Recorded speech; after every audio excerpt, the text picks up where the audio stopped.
고백, 주가 그리스도 되신 사실을 믿는 고백들이시고요. 하나님이 주신 응답을 인하여 진정한 감사의 고백을 드리고, 그리고 정말 이 모든 사람들보다 하나님을 사랑하는 진정한 사랑의 고백을 중심으로 드리십시다. 억지가 아니고 내 마음에 주신 모든 응답을 인하여 진정한 믿음과 감사와 사랑의 고백을 드리십시다. 우리 속에서 이런 고백이 드려지는 것 자체가 하나님이 주신 것이고, 하나님 주신 그것을 인하여 누리고 고백하는 것을 우리 하나님은 그렇게도 기뻐하시거든요. 이 시간 믿음과 감사와 사랑의 고백을 드리시고, 이 시간 우리에게 주신 하나님의 말씀이 나의 음성으로 들리고, 정말 이 말씀대로 내가 재창조되면서 세상 살릴 주역이 되게 하옵소서. 기도하겠습니다. 우리 하나님, 오늘 또 우리에게 예배 받으심을 감사를 드립니다. 이 예배 속에 삼일째 하나님 성령으로 충만하시고 특별히 하나님 나라 그 영광으로 가득하게 하시니 감사를 드립니다.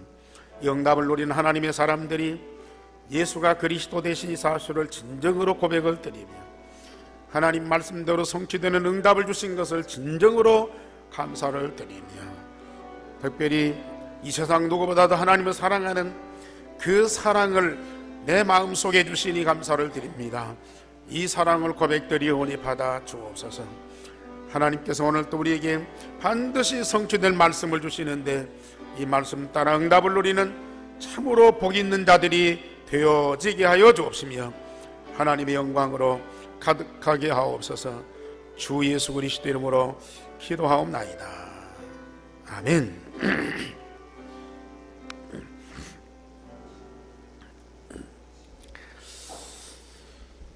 세상 인류 역사는 많은 일들이 일어나지만은 전쟁의 역사죠. 세상 역사 시작부터 세상 종말까지 전쟁이 없는 해는 하나도 없어요.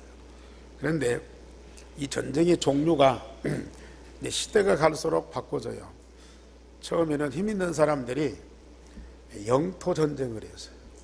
땅 뺏기 전쟁을 했어요. 그래서 어떻든지 자기 땅을 넓히고 영토를 넓혀서 큰 나라를 이루는 것이 그것이 목적이었어요. 그 이후에는 이제는 이념 전쟁입니다. 공산주의나 민주주의나 이런 사상 전쟁을 많이 했어요. 철학자들 중심에서 심지어 정치인들까지도 이런 사상 이념 전쟁을 했어요. 그리고 지금은 어떤 전쟁이냐? 경제 전쟁입니다. 경제. 지금 중국과 미국이요, 물론 어떤 패권주의 그런 힘을 가지고 서로 누가 앞서냐, 누가 크냐, 그런 경쟁을 하지만은 이 경제를 가지고 누가 많은 것을 가졌느냐, 그 많은 것을 가진 자가 힘이 있고 힘이 있는 자가 세계를 지배하니까 어떻든지 많은 물질을 가지고 그 힘을 발휘하려고 하는 것이 지금 이 시대의 전쟁입니다. 그래서 이 경제라는 것이 오늘 이 시대의 모든 사람을 다 지배하고 있고 또 관리하고 있어요. 그래서 사람은 육신을 가지고 세상을 살아갈 때에 잠깐 동안이지만은 이 물질이 꼭 필요하고 참 중요하죠. 그러므로 물론 국가 간의 어떤 힘을 가지기 위해서보다도 우리 인간들이 세상 살아가는데 이 물질이 중요하고 꼭 필요합니다. 지금 우리가 쌀이 없으면 밥을 못 먹잖아요. 돈이 없으면 차를 못 타요. 또 집을 얻지 못하면 살 곳이 없어요. 잠잘 곳이 없어요. 그러니 세상에 돈이나 물질이 꼭 필요하고 없으면 안 되는 중요한 것들입니다.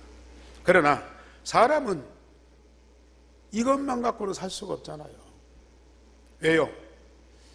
영적인 존재이기 때문에.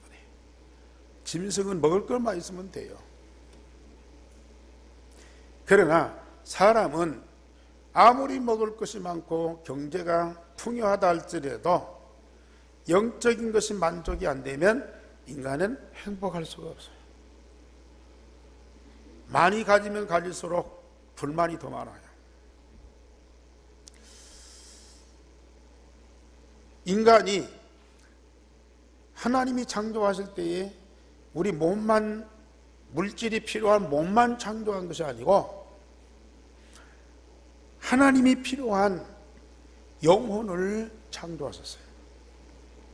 그래서 인간은 하나님을 만나야 되고 하나님과 함께 해야 되고, 하나님 만나는 길, 예수 그리스도 복음을 주셨어요. 하나님과 함께하는 비밀, 알게 하는 말씀을 주셨어요. 그래서 육신이 살아가는 데에 이 경제, 중요한 만큼 하나님을 만나고 하나님과 함께하는 그 영적인 삶을 위해서 우리에게는 복음과 말씀이 꼭 필요하고요, 더 중요합니다. 그래서 하나님은 이 땅에 집도 있고 사업장도 있고 나라도 있고 세상 것이 많지만은 이 땅에 교회를 세우시고 이 교회 통해서 영적인 것을 바로 알게 하고 모든 인류가 그 영적인 삶을 살도록 축복하셨어요. 많은 분들이 교회 와서도 눈에 보이는 이 물질, 재물, 요구하는 사람들이 있어요. 물론 갈급하고 어렵고 힘드니까 그러겠죠. 그런데 정말 교회에 와서 하나님이 살아계시고 함께하는 이 영적인 사실이 체험되고 누려지고 만족이 안 되면 아무리 세상 나가서 많은 것을 얻어도 늘 불만이라니까요. 오히려 그 물질 때문에 전쟁을 해야 돼요. 그래서 우리 예수님께서는 제자들을 데리고 다니면서 훈련시키면서 이 두 가지를 너무 정확하게 가르쳐 주셨어요. 그런데 뭐가 우선이고 뭐가 중요하냐, 그것도 정확하게 가르쳐 주셨어요. 그래서 오늘 제목 다 같이 읽어보십시다. 너희는 하나님과 재물을 겸하여 섬길 수 없느니라. 우리 예수님이 하시는 말씀이죠. 누구에게요? 제자들에게. 오늘 또 우리 하나님은 당신의 자녀된 우리 성도들에게 하시는 말씀, 너희는 하나님과 재물을 겸하여 섬길 수 없느니라. 하나님의 음성으로 꼭 들으시기 바랍니다. 우리가 이 말씀대로 되어지는 응답을 못 누리면 우리 인간은 고생을 해야 돼요. 그것도 돈 때문에 고생을 해요. 이 말씀대로 응답을 받으면 영적인 삶에 풍성한 자는 경제의 풍요를 누릴 수가 있어요. 이 세상 사는 그 삶이요, 너무 행복하고 즐거웠어요. 그래서 우리 예수님이 제자들에게 하시는 말씀, 첫째는 세상의 재물도 하나님이 창조하신 것이니 중요하다. 어떤 신비주의자들은 영적인 것만 중요하고 물질적인 것은 이건 악이다, 이건 죄다, 그래가지고 그걸 부정하고 그걸 비판적으로 봐요. 돈 얘기하면 세속적인 것으로, 그래서 그걸 불신앙으로 보는 사람들도 있어요. 그러나 우리 하나님은 세상 모든 만물을 창조하시고 그걸 관리하는 능력을 사람에게 주셨어요. 그러면서 우리 예수님은 비유로 말씀하십니다. 어떤 부잣집에 재산을 관리하는 청지기가 있었어요. 그런데 그 주인의 소유를 잘못 관리해가지고 낭비를 해서 손해를 끼쳤어. 그러니까 그 주인이 그 청지기를 그대로 둘 수가 없어. 그래서 그 사람을 해고시켰어. 쫓겨나게 됐어. 하인이나 종과 다른 그 집의 총관리, 어떤 기업체의 매니저 같은 그런 직책을 가진 사람, 중요한 사람입니다. 그런데 이 사람이 자기 직책을 제대로 관리를 못한 거야. 그 주인을 유익하게 못 만들고 오히려 피해를 입혔어. 그러니까 그 주인은 그를 해고시켰어. 사람은 자기 사업을 하든지 남의 회사에 직장인으로서 일을 하든지 경제 활동을 해야 되죠. 사람은 육신을 가지고 먹고 살아야 되니까요. 일을 안 하면 먹고 살 수가 없어요. 심지어 바울사도는 일하기 싫거든 먹지도 말아라. 뭐 말이냐? 죽어라고 하는데 못 먹으면 죽는 거 아닙니까? 그런데 일을 제대로 하면서 지속적으로 하는 사람은 경제에 어려움 없이 살아가요. 그렇지 못해서 경제 어려움 당하는 사람들이 참 많아요. 한국은 특별히 젊은 사람들이 일자리를 얻지 못해가지고 일자리 찾기 위해서 얼마나 노력하는지. 학교 다닐 때 피 터지게 공부하고 대학 졸업하고도 일자리 찾기 위해서 밤낮으로 공부하는 사람들이 많아요. 어떤 사람은 자격증을 130개 땄더라고요. 그래도 자기 적성이나 자기 마음에 맞는 일자리를 구하는 것이 그렇게도 어려운 시대가 되어버렸어요. 그러니 경제적으로 어려움이 올 수밖에 없죠. 지금 우리 한국에 좀 부자라고 하는 사람들은 한 10%죠.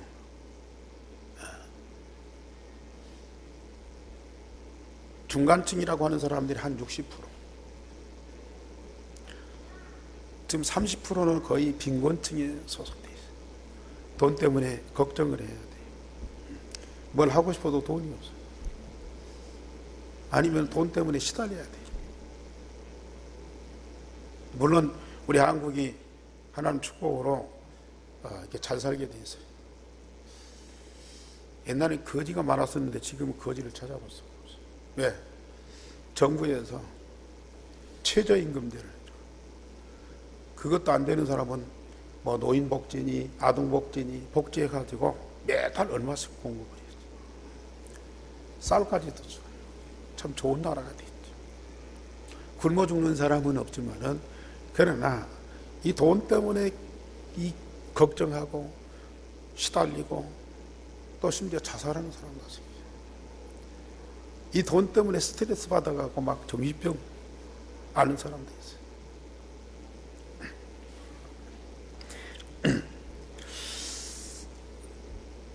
정말 우리가 이 세상 사는데 먹고 사는 문제 때문에 고민하고 시달리고 압박을 느껴야 됩니다. 하나님은 세상을 그렇게 창조하지 않았거든요. 하나님 자녀들이 그렇게 되는 것을 원치 않거든요. 뭔가 우리는 중요한 걸 깨달으셔야 돼요. 이 청지기는 그 주인집에서 쫓겨나서 할 일을 찾지 못하고 고민하다가 딱 지혜가 떠올랐어요. 주인의 재물로 주인에게 빚진 자를 도와주면 내가 어려움 당할 때 그들이 나를 영접할 거 아니냐, 도와줄 거 아니냐.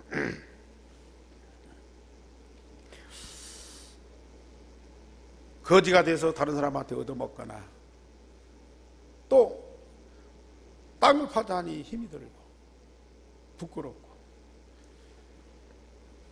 그래서 고민하다가 자기가 퇴직하기 전에 자기가 할 수 있는 권한으로 사람을 얻는 것이다. 그러면 자기를 평생 잊지 않을 것이다. 자기한테 도움받은 사람들이 평생 잊지 않을 것이다. 그래서 자기가 그 재산을 관리하고 있으니까 빚진 자들 다 일일이 불렀어. 오는 대로 네가 우리 주인한테 빚진 것이 얼마냐? 예, 기름 100마리입니다. 그러면 빨리 여기에다 증서에다가 50이라고 써라. 다음에 얼마나 빚졌느냐? 예, 밀 100석입니다. 그러면 지금 빨리 80이라고 써라. 그 수많은 빚쟁이들을 불러다가 전부 반절씩 70%씩 다 탕감을 해줬어요.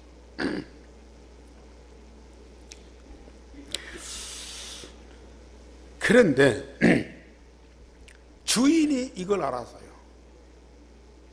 그동안에 재산 낭비한 것도 잘못했는데 또 빚진 사람들 다 불러다가 주인의 재산을 축내면서 인심을 다 썼단 말이에요. 주인이 막대한 경제의 손해를 봤습니다. 그런데도 이 주인은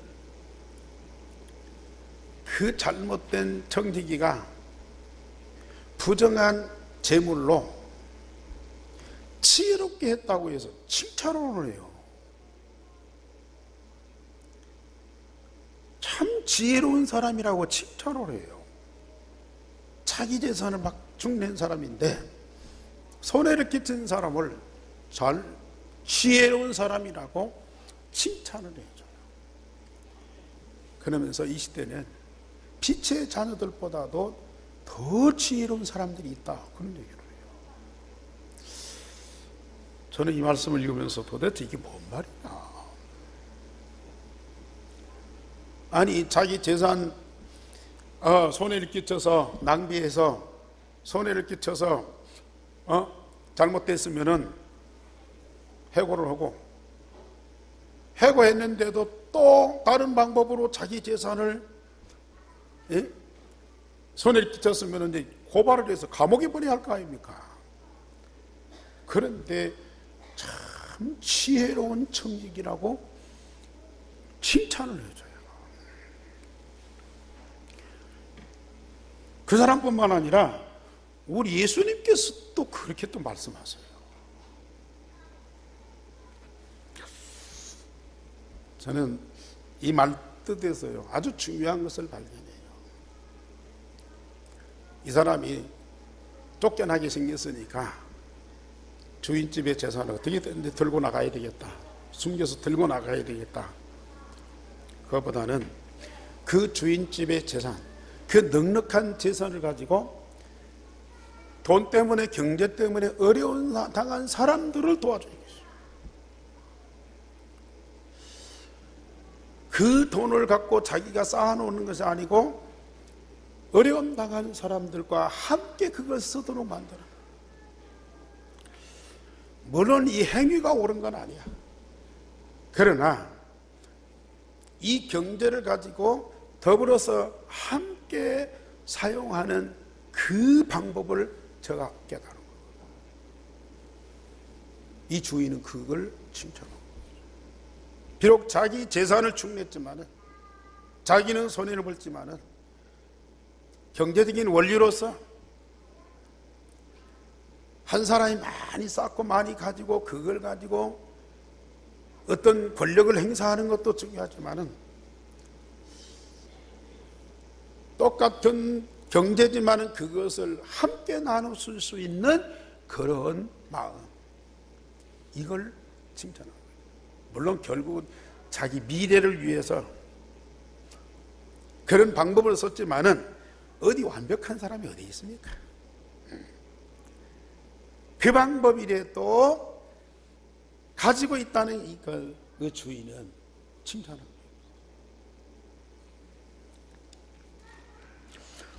오늘 9절 말씀 우리 다 같이 한번 보십시다. 16장 9절. 우리 예수님께서 제자들에게 말씀하십니다. 시작. 내가 너희에게 말하노니 불의의 제물로 친구를 사귀라. 그리하면 그 제물이 없어질 때에 그들이 너희를 영주할 처소로 영접하리라 그랬습니다. 불의한 제물로 친구를 사귀면 너희를 심지어 영주할 처소로 영접할 것이다.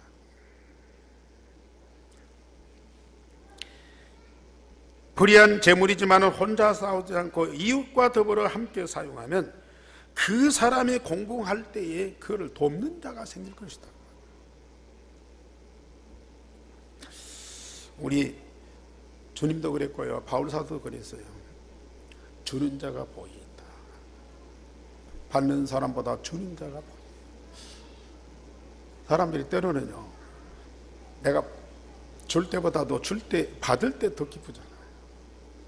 자기가 무슨 인정받는 것처럼, 자기가 뭔가 권위가 있는 것처럼 생각해요. 다른 사람들이 밑에 와서 무릎 꿇고 자기한테 뭐 주는 것을 좋아하잖아요. 그런데 진짜 받을 때는 부담이 되잖아요. 밑에 사람 위에 사람이든지 많든지 적든지 받을 때는 부담이 돼요. 구제를 받든지 선물을 받든지 부담이 돼요. 그러나 내게 있는 것을 나누어 주고 선물을 주고 또 도와줄 때는 기쁨이 있잖아요. 기쁨이 있습니다. 부담이 없고요, 진짜 기쁨이 있어요. 우리는 이 사실을 좀 제대로 우리가 알아야 돼요. 내가 많아도 받아야 된다. 물론 그때는 좋지만 그것보다는 내게 있는 것을 줄 수 있다. 다른 사람들에게 줄 수 있는 뭐가 내게 있는 거냐. 그게 진짜 기쁘고 감사한 일이에요. 그렇다고 해서 무작정 막 돈 뿌리고 막 사람들 뭐 나눠주고 그게 아니고요. 꼭 필요한 사람에게 꼭 필요한 것을 줄 수 있는 사람이죠. 그래서 우리는 많은 돈을 벌기도 하지만은 그 돈을 쓸 줄 아는 사람, 이게 지혜로운 사람이죠. 돈을 많이 버는 지혜도 있어야지만은 그 돈을 유익하게 쓸 수 있는 지혜도 우리에게는 꼭 필요합니다. 그래서 예수님께서는 이 불의한 제물로 친구를 사귀라. 사실 사람들은 또 연약하고 가난한 사람들일수록 뭔가 바라고 뭔가 기대하잖아요. 그게 충족이 안 되면 저 사람이 나한테 잘못 없는데도 불만이 나와요. 기대를 했는데 기대가 충족이 안 되면 불만이 나온다니까요. 그러니까 잘못 안 하고도 욕을 먹는 때가 있어요. 내가 부정한 일을 안 했는데도 사람들한테 미움을 받는 때가 있어요. 왜냐? 내가 그때 베풀 때에 못 베풀면은 이게 이제 미움으로 돌아와.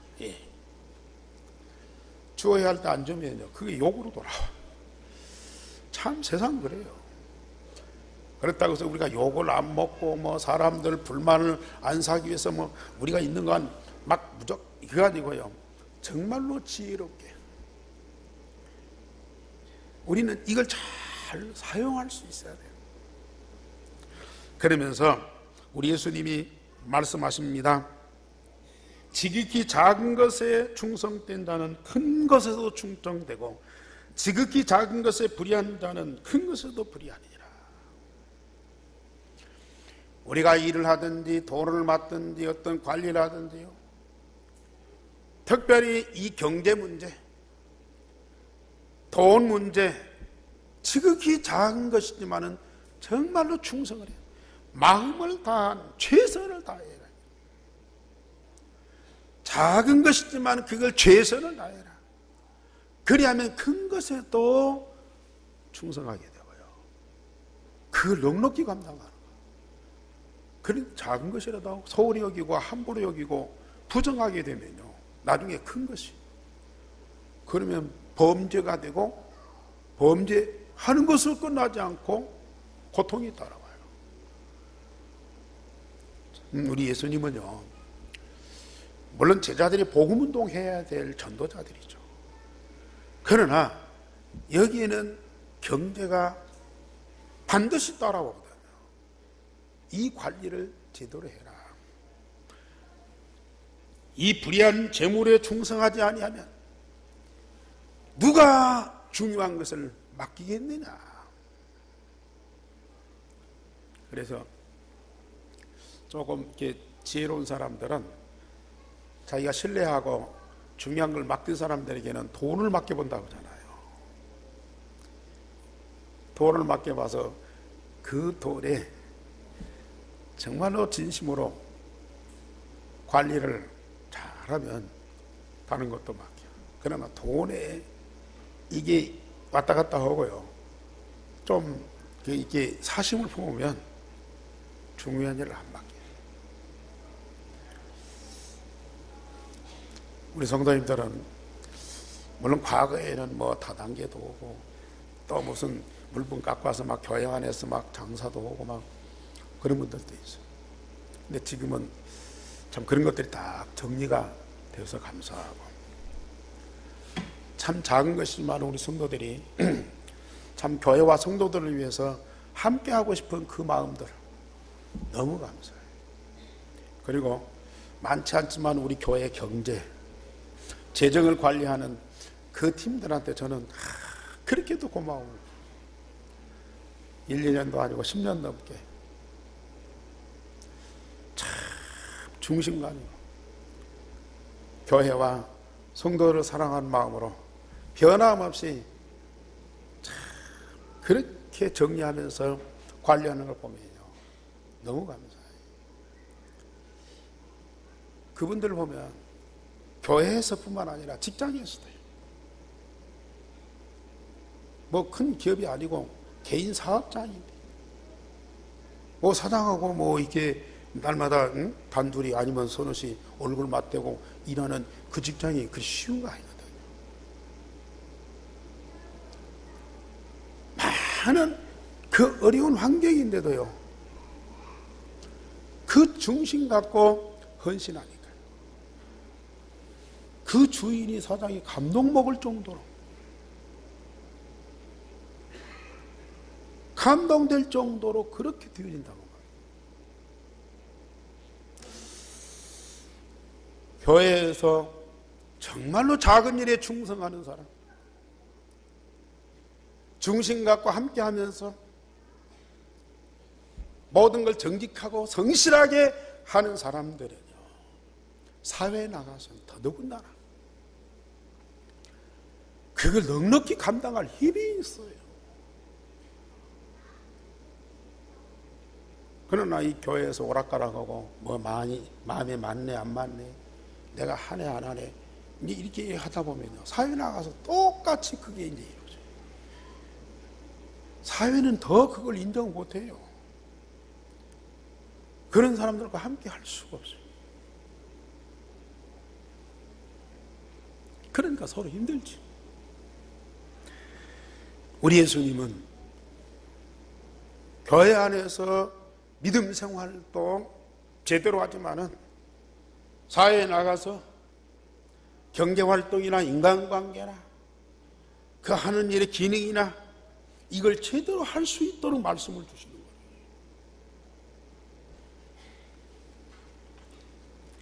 어떤 사람들은 남의 것을 자기 것처럼 도적질하는 사람도 있고 사기치는 사람도 있고, 이 돈에 사단이 제일 많이 개입하거든요. 이 돈만 있으면 뭐든지 하잖아요. 돈이 없으면 내가 하고 싶어도 못하잖아요. 당장에 우리 눈앞에, 나중에 말씀드리겠지만은 하나님보다도 더 필요한 것이 돈이라. 이게. 그러니까 자기 능력이 없으니까 다른 부정한 방법으로 속이는 거라. 사람을 속이는 거라. 숫자로 속이는 거라. 이게요, 얼마만큼 사단에게 속는 것인지요. 그 한 가지로 끝나는 것이 아니고, 사단은 그 통로가 열리면요, 다른 것으로 계속 미혹하게 돼요.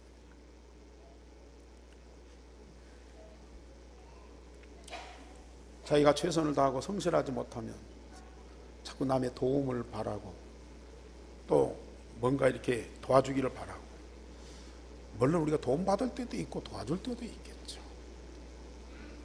그러나 우리가 할 일을 최선을 다하고 성실하게 하면서, 도와줄 때는 도와주고 내가 도움 받을 때는 도움, 이게 관계 아닙니까?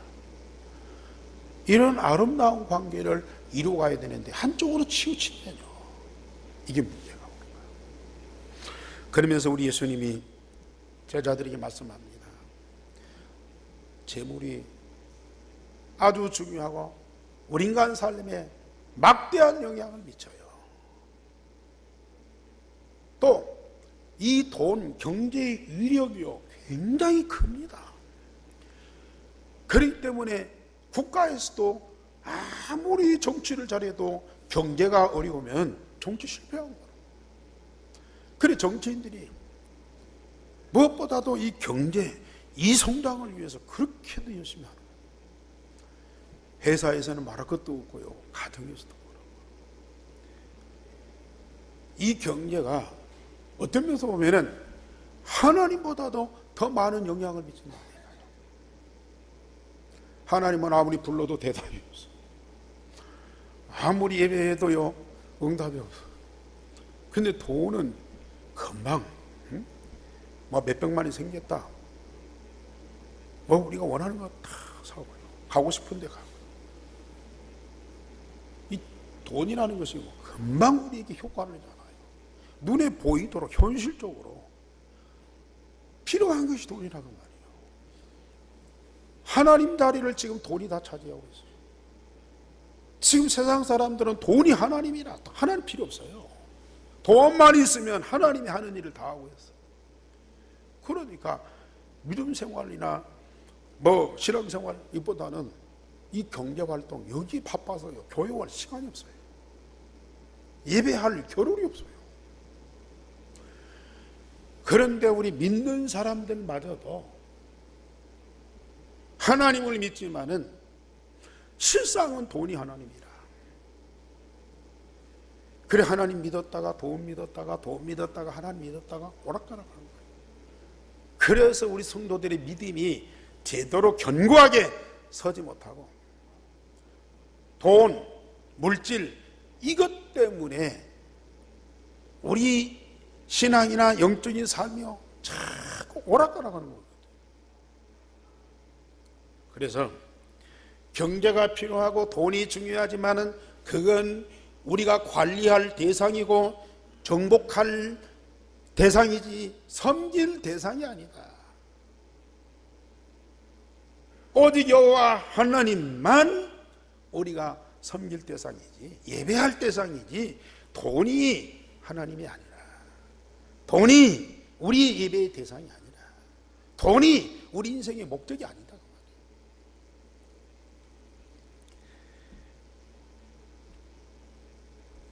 물질 만능주의, 물질 우상주의에 빠서는 절대 안 되는데, 이 시대에 갈수록 마지막 때가 올수록 이 사단은 눈에 안 보이는 하나님보다는 눈에 보이는 이 물질을 우상으로 만들어 놓고 돈 많은 사람들이 더 물질에 집중하도록,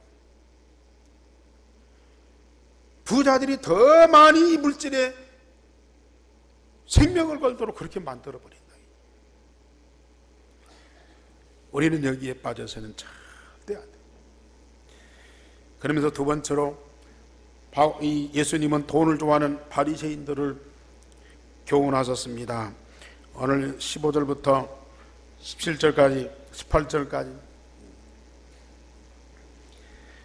이 바리새인들은 사람 앞에서 스스로 옳다 하는 자들이에요. 자기들은 의로운 사람이라 율법에 정통하고 율법을 다 지키는 자인 것을 사람들한테 쫙 보여요. 구제를 해도 사람들 앞에서, 기도를 해도 이 사람들 앞에서, 금식을 해도 사람들 앞에서. 그 사람한테 인정받으려고. 그래가지고 사람 앞에서 자기들을 자랑합니다. 그러나 이걸 하나님 미워하신다고 했습니다. 오늘 15절 말씀. 하나님이 주신 말씀이고 그 말씀을 하나님 앞에서 응답을 받고 그 말씀을 가지고 하나님 앞에 예배하고 하나님을 사랑해야 되는데요, 그걸 가지고 사람한테 인정받고 높임을 받으려고. 그러면서 말씀하십니다. 율법과 선자는 세례요한까지 끝났다. 구약시대는 세례요한으로 끝났다. 세례요한이 마지막 선지자요, 마지막 제사장이다. 그런데 지금 바리새인들은 이미 끝난 율법, 끝난 구약을 붙잡고 오신 예수님을 거부하는 거예요. 그 구약의 약속대로 오신 그리스도를 거부하는 거예요.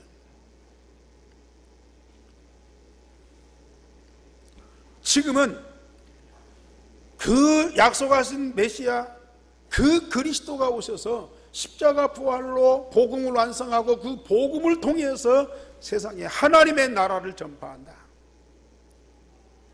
그 복음을 증거해서 이 땅에 하나님의 나라를 이루게 하신다.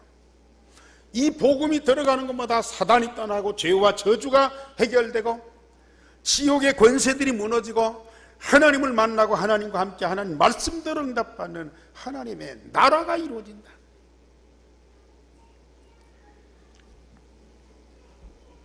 자, 우리 16절 다 같이 16절 시작. 율법과 선자는 요한의 때까지요, 그부터는 하나님 나라의 복음이 전파되어 사람마다 그리로 침입하느니라. 사람마다 그리로 쳐들어간다. 복음을 통해서 이루어진 하나님의 나라 그 속에 들어간다. 모든 사람, 모든 현장 속에 복음을 통해서 이루어진 하나님의 나라로 가득하게 한다.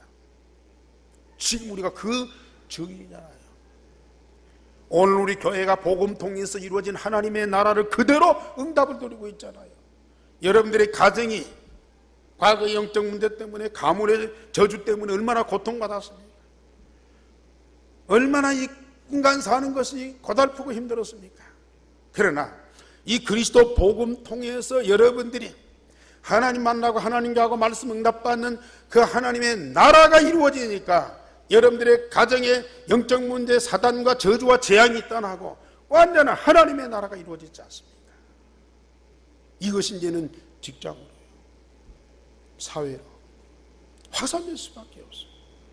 그런데 이 바리새인들은 아직도 율법을 붙잡고 있어요. 아직도 구약 속에 그걸 놓지 못하고 그걸 자랑하고 있어요. 그러니 얼마나 안타까운 사람들이에요. 그러나 구약 율법이 완성됐지만은 그 율법 한 획도 버릴 수가 없다. 그 한 획이 떨어지는 것보다 세상 없어지는 것이 쉽다. 구약의 율법 너무 소중하고 우리가 받은 응답이 하나님의 약속대로, 하나님의 말씀대로 되어지는 그 축복이다. 세 번째로, 세상의 재물이 아무리 중요하여도 그 재물 갖고는 하나님 나라를 얻을 수 없다. 또 비유로 말씀하십니다.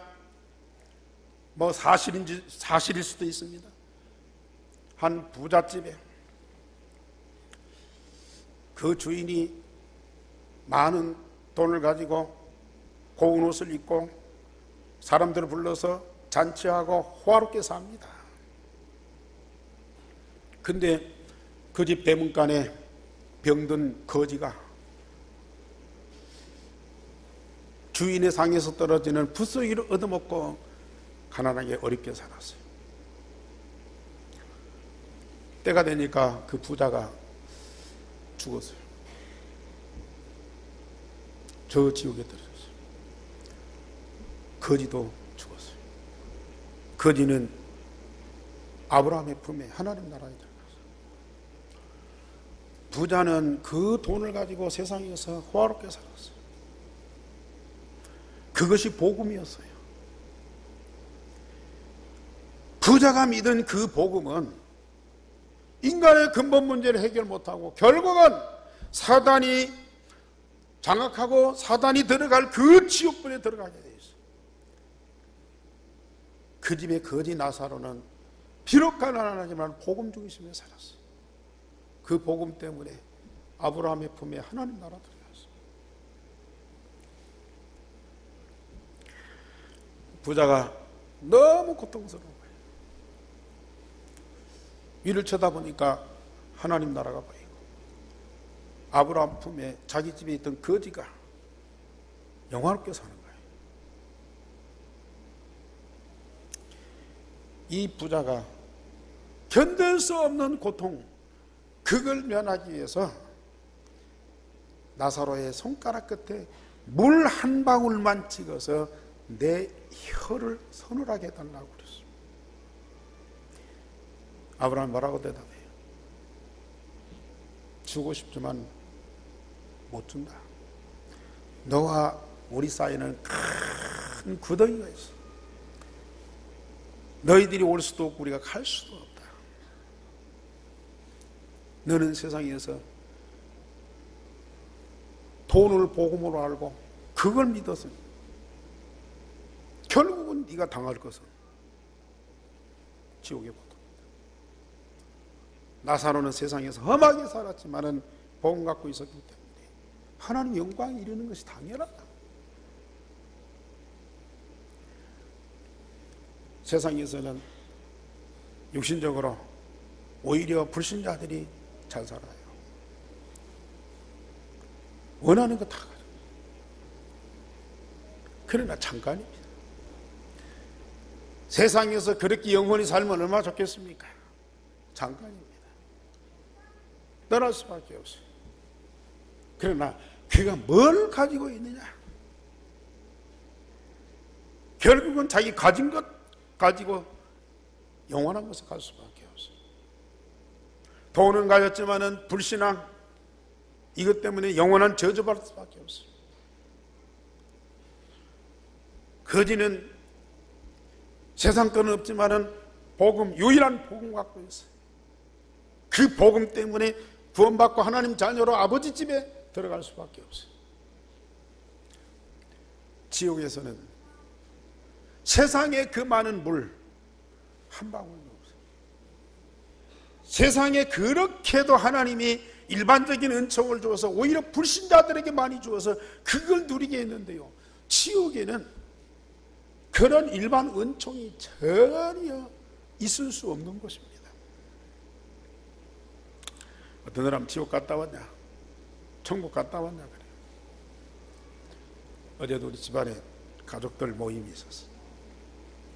근데 나이든 70, 80된 어른들 뭐 이제 뭐 늙어서 어떻게 살 거, 어떻게 또 죽을 것인가 그런 얘기 많이 해요. 어떻게 병들고 또 뭐 요양원에 가서 뭐 살고 뭐 그랬죠. 세상 살다가 죽으면 끝나는 것이 아니고 반드시 내세가 있습니다. 하나님 나라와 지옥이 반드시 준비되어 있습니다. 우리는 지금 내세를 준비를 해야 됩니다. 그 내세 준비하는 건 다른 거 없고 예수가 그리스도 되심을 믿고 영접하면 됩니다. 그래서 자기들도 믿고 싶대요. 그런데 눈에 안 보이니까 천국이 있는지 지옥이 있는지 이게 안 믿어진다는 거예요. 그래서 복음만 들으면 되는데, 이 복음만 듣고 믿고 영접만 하면 되는데 그걸 제대로 안 듣긴 들어요. 근데 압니다. 그래 제가 그랬죠. 예수 믿고 구원받으면 참 복을 받게 돼 있는데, 거꾸로 하나님의 특별한 은총, 복을 받은 사람들만 예수 믿고 구원받습니다. 아무나 예수 믿는 거 아니고요. 아무나 신앙생활 하는 건 아니고, 하나님께 복을 받은 사람만 예수 믿고 구원받을 수 있어요. 자기들한테 선택권이 있는 줄 알아요. 내가 믿고 구원받는 선택은 하나님 손에 있어요. 하나님이 작정하신 사람만 구원받고 하나님 나라 들어가 있어요. 우리가 믿어서 구원받은 것이 아니고 하나님이 우리에게 은혜의 선물로 믿음을 주었어요. 예수가 그리스도 된 복음을 믿는 믿음을 주었어요. 우리가 하나님 생명 가진 하나님의 자녀가 되었어요. 구원받는 순간 내 안에 하나님의 나라가 이루어지고 하나님의 나라 시민권자가 되었어요. 이 땅에 사는 동안 우리는 하나님 나라 그 축복을 누리면서 날마다 살아가는 자. 얼마나 감사한 일입니까? 죽어서 뭐 천국 아니요. 하나님의 나라가 여기 있다 저기 있다가 아니라 다음 누가복음 17장에서요. 하나님의 나라가 여기 있다 저기 있다가 아니라 너희 마음에 임하였느니라. 죽어봐요? 이 땅에 하나님 자녀로서 하나님과 함께하는 실제적인 삶, 우리 안에 이루어진 하나님의 나라를 풍성하게 누린 사람만이 죽어서 하나님 나라 갈 수가 있어요. 그게 바로 구원이라고. 비밀입니다. 오늘 학원 보면 비밀입니다. 그 비밀을 아는 자는 참 복이 있는 자.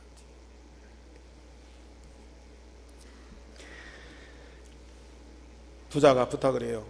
나는 이미 이곳에 왔지만 내 형제 5이 세상에 있는데 제발 그들이 이곳에 오지 않도록 나사로를 세상에 보내서 그들에게 복음 전해서 그들을 구원받게 해달라고.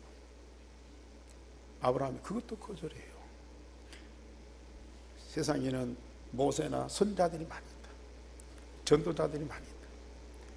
그들의 말을 듣지 않으면 죽은 자가 살아나서 아무리 가서 복음을 얘기하고 천국을 얘기해도 안 듣는다.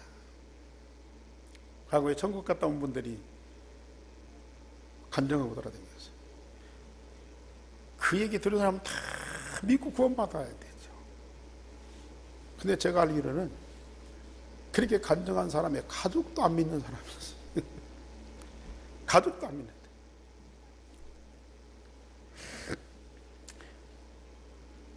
복음 받고 구원받는 건 오직 하나님의 은혜. 여러분들은 그 은혜 받은 자인 줄 믿으시기 바랍니다. 이 한 가지만 생각해도요, 항상 기뻐하고 쉬지 않고 기도하고 범사에 감사할 수 있어요. 결론적으로 우리 육신을 위한 재물과 영혼을 위한 말씀이 다 필요해요. 그런데 우선순위가 중요합니다. 뭐가 중요하냐? 썩을 양식을 위해서 일하지 말고요, 영원히 살 생명 있는 양식을 위해서 일하라. 그러면서 우리가 말씀을 통해서 영적인 것을 알고 응답받으면 물질은 따라오고 경제는 따라오고, 사람이 돈 따라가면 미쳐요. 돈은 거 아닙니까? 빙빙 돌아요.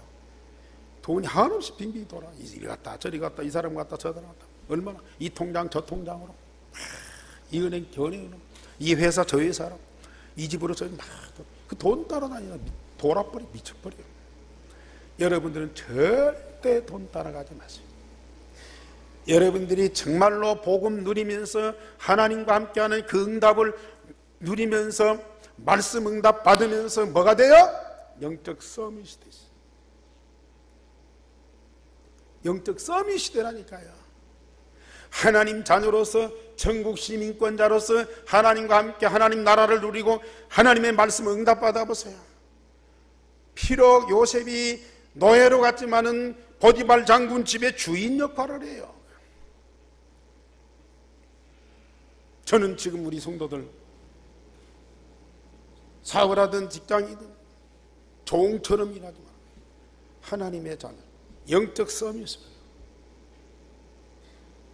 우리는 세상을 다 가진 거예요. 그러니까 방종이 아니고요, 다 성실하게 기쁨으로 일할 수 있잖아요.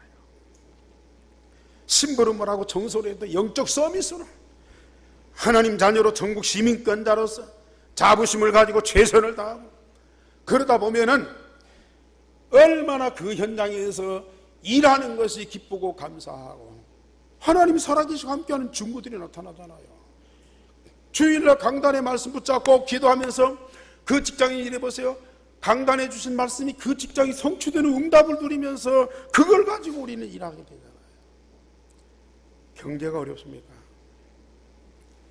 여러분들은 돈을 따라가고 뭐 돈이 있네 없네, 그건 불신자가 하는 거예요. 하나님과 함께 말씀 따라 응답받고 현장에서 임마누엘 누려보세요. 하나님이 함께 하시는 그 능력으로 말미암아 그 현장을 정복하고 다스리고 변화시키는 그런 영적 서밋이라니까요. 경제 따라오게 돼 있어요. 여러분들이 그 현장이 없으면 안 됩니다. 아무리 망해가는 회사도 여러분들이 그 회사를 살릴 수 있는 힘이 생겼어요. 아멘. 그런 자부심과 확신 갖고 우리가 앞으로, 우리 어른들도 뭐 직장생활 하지 말고 젊은 사람들이에요. 어디 가서 내가 뭐 해서 먹고 살 것이 걱정 없이 하나님 말씀 응답받고 하나님 주신 지혜와 창조의 능력만 가져보세요. 영적 서밋으로 기능 서밋이 됩니다. 문화 서밋으로 싸우지 않고 우리는 이길 수 있는 힘이 있다는 말이거든요. 우리는 우리 앞으로 보세요. 전도 선교를 위한 하나님이 준비된 경제가 있어요. 세계복음화 위해서요, 하나님이 준비된 경제 있어요. 그것 말씀을 통해 다 찾아서 진짜 우리 세계복음화 해야 돼요. 우리는 가진 것이 없다? 가진 것이 없는 것만큼 우리는 하나님께 집중하면서 하나님 말씀대로 응답받을 수 있는 비밀이 있는 거예요. 정말 우리 내 생명이 내 것이 아님을 고백하는 예배예요. 내게 있는 경제가 하나님 주신 것이고 하나님의 말씀대로 쓰여지도록 고백하는 것이 11조요 헌금입니다. 제대로 하세요. 하나님은 여러분들의 생명과 미래를 완전히 책임지십니다. 여러분들의 경제, 먹을 것, 입을 것, 마실 것, 그것 정도가 아니고요, 진짜 전도운동, 선교운동을 위해서 하나님이 준비된 경제 축복을 우리는 받아야 된다니까요. 기도하겠습니다. 하나님, 오늘 또 우리 예배 받으시고 말씀 주시니 감사를 드립니다. 주신 말씀대로 반드시 성취되고 우리 예수님 제자들에게 가르친 그 말씀대로 우리 중직자 성도들 엠넨트들에게 다 응답을 누리게 하옵소서. 하나님을 만나고 함께하는 최고의 축복 속에서 영적 서밋 시대에서 우리 직장에서 사업장에서 경제에 성공할 수밖에 없는 하나님의 사람들이 되게 하옵소서. 먹을 것, 입을 것, 마실 것 걱정하는 정도가 아니고 전도 선교를 위해서 하나님이 준비된 그런 경제 응답을 가지고 세계복음할 수 있는 우리 교회와 우리 온 성도들이 되게 하여 주시옵소서. 주 예수 그리스도 이름으로 기도하옵나이다. 아멘.